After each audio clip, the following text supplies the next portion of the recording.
And so my mom almost died of a heart attack when Caesar asked my dad to have her sit down and join the meeting, because nobody had ever asked her for an opinion. Nobody. Let alone her husband, but here's a stranger asking her to sit down so she can find out what it was. But Caesar was that smart and a great organizer to understand that you got to find out what people want.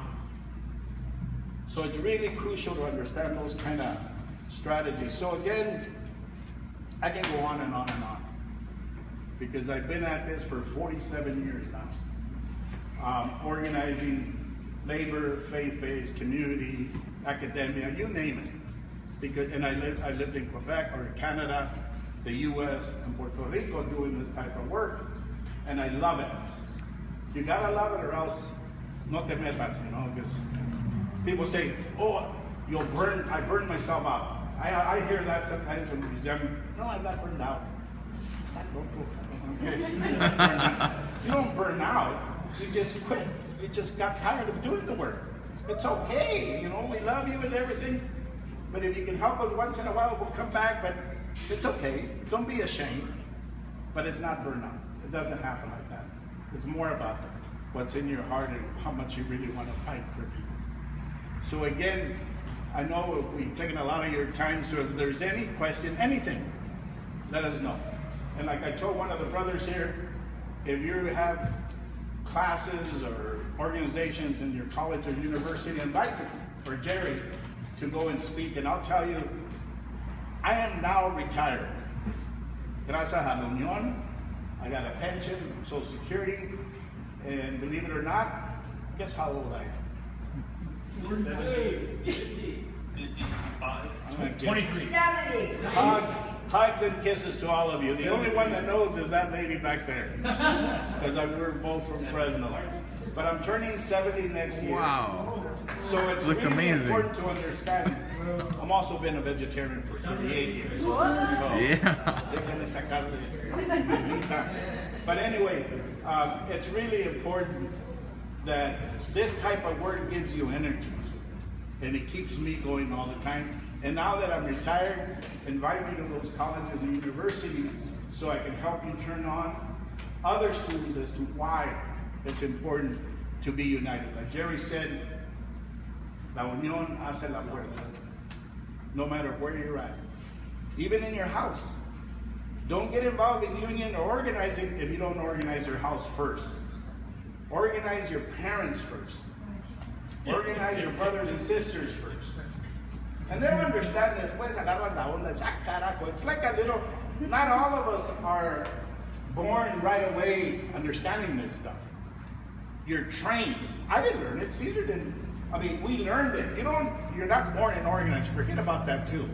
You learn it, you gotta get trained how to speak to people, how to look at them in the eye, how to get a yes out of them. Cuando te dicen, no, I'll come to your meeting. You know how they do it in Mencha and all that? Oh yeah, no, I'll be there. Estás esperando y esperando. Doesn't work like that. There's a system of how to get people to come. It's been, the guy that trained Cesar Chavez was a 6'6" Anglo, blonde, blue-eyed at USC. Graduated in 1936. His name was Fred Ross. A year before he graduated out of USC, his friend had gone to fight against fascism in Spain, and he came back in a pine box. And Fred, it was a brilliant, he would have been a billionaire. He would have been another, hopefully not a Trump, but at least rich. Rich enough that he was bright, but instead, he questioned why his friend had gone and volunteered in Spain and another country to fight against fascism and gave his life. So Fred explored and started organizing. He went to Chicago to the back of the yards. I don't know if you know Saul Alinsky. There's a book called Rules for Radicals. Saul Alinsky was that person that helped the meat cutters and in Chicago and the poor people in the back of the yards organize. And so Fred joined him. And in 1949, Fred was there was a hanging here in San Bernardino.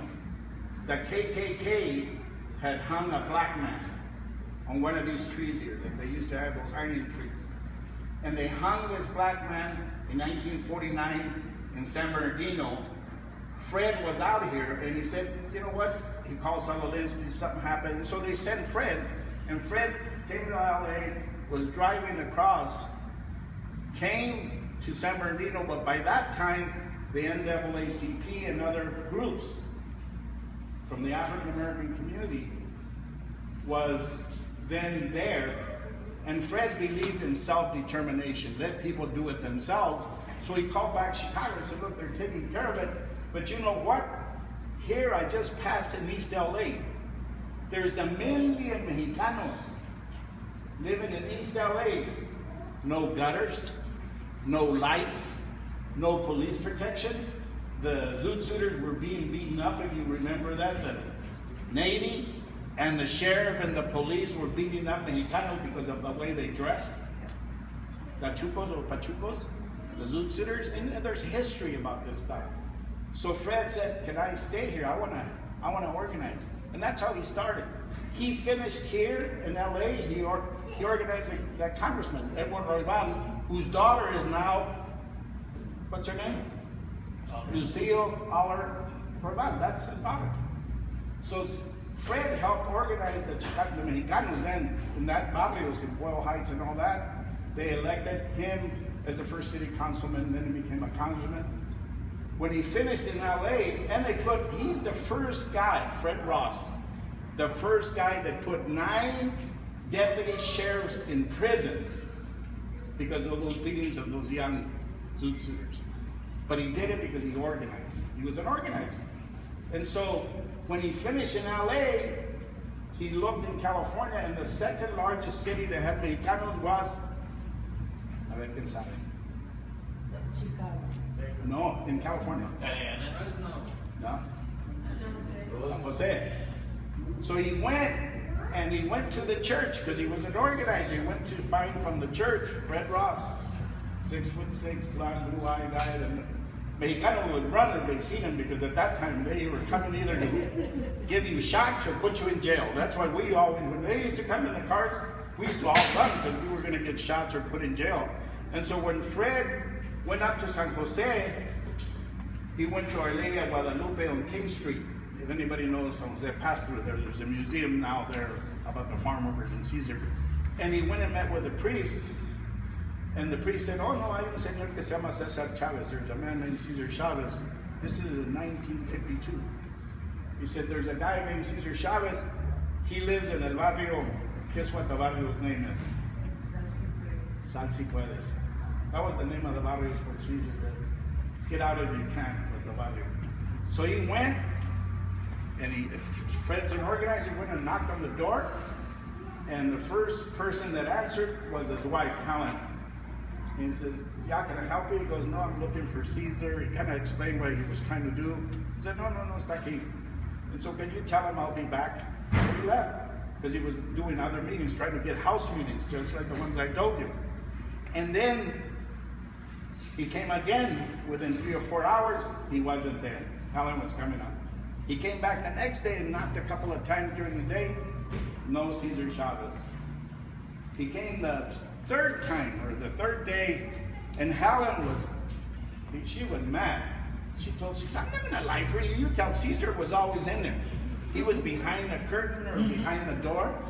Because you gotta understand, just like Brother Jerry said, it's not the education that makes the person. It's here, it's what you do that's important.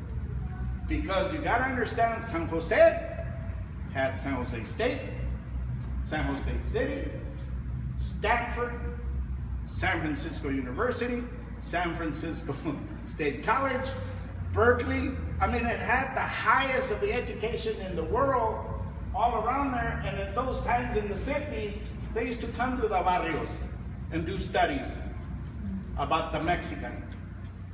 And they used to come with their clipboards and their elevator hair women and coming to take questionnaires. And they were insult the Mexicanos. They would ask questions like, how come you guys have so many babies? Or how come you eat tortillas? You know, all these insulting questions that the Mexican community at that time was tired of being studied. Tired. And Caesar knew all about this. But Caesar was smart because he had heard what had happened in LA. And he didn't know that Fred was that guy. So he kept on telling him, and Caesar finally told Helen, okay, tell him to come tomorrow, I'll have a meeting. I'll get 10 people, and I'll have a meeting for him. So lo que hizo Cesar, he got all his cholo friends, right? He says, there's this Anglo guy coming, man, and we're gonna teach him a lesson. When he comes in, we'll let him in, but I'm gonna take out my cigarettes, and when I move my cigarette to my hand, you guys let him have it at a certain time. Not physically, but just yell at him, get the hell, you know, we're being studied. So when Fred came, he knocked on the door, oh, come on in, and Caesar was sitting like right there with a brother. Fred tells us this because he trained us too. He came and says, Mr. Chavez, and Caesar hammered like noodles, like Fred tells us, man, the guy felt like, you know, if you ever take a steak out of the freezer, that's how cold Caesar was toward him. And Fred thought to himself, boy, this is going to be a hard meeting. And he's seen all the guys around, you know.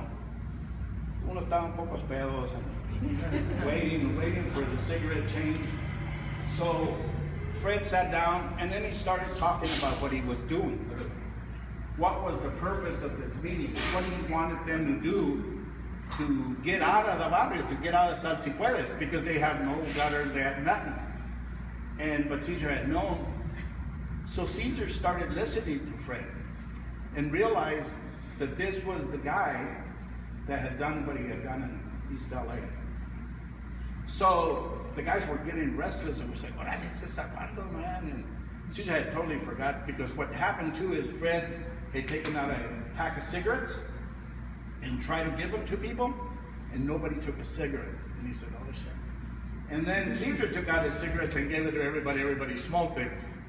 And so Fred was, you know, it was a hard meeting, but he was able to convince Caesar. And Caesar finally had to fight with a few of his friends and kick him out. But he liked what Fred had said.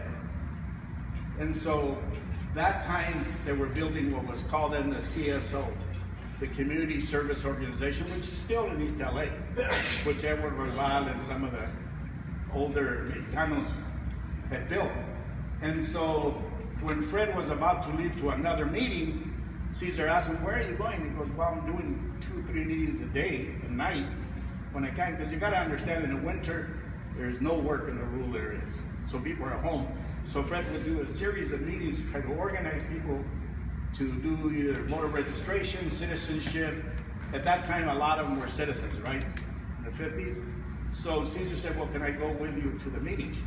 And from that day in 52 to 1962, Caesar stayed with Fred. By the way, after so many meetings with Fred, Caesar was hired nationally by the CSO, and he became the state director, the president of the CSO. And in 1962, in Mexicali, Calexico, there was a convention of the CSO where Caesar had proposed, because he had traveled up and down the valley, he was from Delano, and asked, why don't we go organize farm workers? But by that time, the board of the CSO estaban bien curvatados, right? They had ties, and there were doctors and lawyers and people that don't rock the boat. Some of them, you know, or the vast majority. There's very few of those that really fight. But Caesar said, "Look, we need to put money aside to organize farm workers. There's, you know, it's brutal out there." But by then the board said no, so Caesar quit and left. Packed his little station wagon, took his 8 children, and went back to Delano, and that's when he started the Farm Workers Union. So again, thank you for having us here. I don't know if you want to say, but thank you for having us here. We really appreciate it. Thank you.